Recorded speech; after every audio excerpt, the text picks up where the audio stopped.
Là, on est sur un jardin pédagogique dans lequel on a beaucoup de variétés de plantes comestibles issues du monde entier.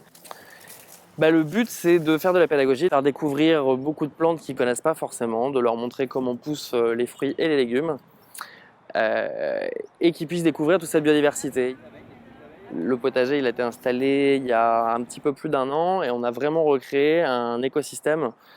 Ici, on a beaucoup d'oiseaux qui sont installés, on a beaucoup d'insectes également. Là, vous pouvez voir des cirques, vous pouvez voir des abeilles, on avait des libellules dernièrement.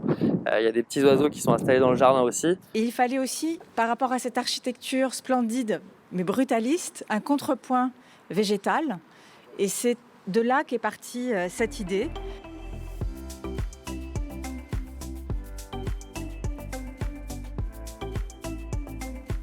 Et alors avec le Covid et le confinement, tout ça a pris un sens encore plus fort.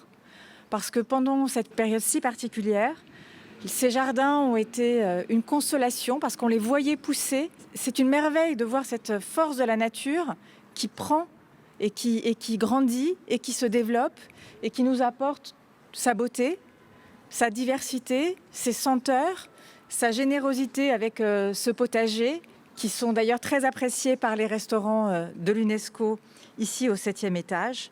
Par exemple, les chefs viennent récolter de la sauge ananas. La sauge ananas, c'est une variété de sauge qui a une forte odeur d'ananas. C'est super pour décorer les assiettes et pour les manger comme ça aussi. Autour de vous, vous avez d'autres plantes. On a du gros thym antillais qui n'a pas du tout la tête d'un thym, mais qui a l'odeur. Ça a une odeur d'origan et de thym à la fois. C'est beaucoup utilisé dans la cuisine des Antilles. Juste à côté de vous, vous avez du shiso.